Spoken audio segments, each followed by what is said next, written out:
കേരളത്തിലും അയൽ സംസ്ഥാനങ്ങളിലും പഴവർഗ്ഗങ്ങളുടെ വില കുത്തനെ ഇടിഞ്ഞതോടെ വാഴ കർഷകർ ഗുരുതര പ്രതിസന്ധിയിൽ. നേന്ത്രപ്പഴം ഉൾപ്പെടെ പല പഴങ്ങളുടെ വില കഴിഞ്ഞ വർഷത്തേക്കാൾ 1/3 കുറഞ്ഞു.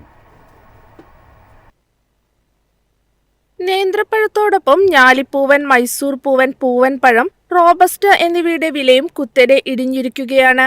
കഴിഞ്ഞ വർഷം ഇതേ സമയത്ത് 100 രൂപയുണ്ടായിരുന്ന ചെറുപഴങ്ങളുടെ വില ഇപ്പോൾ 35 രൂപയ്ക്ക് താഴെയായി.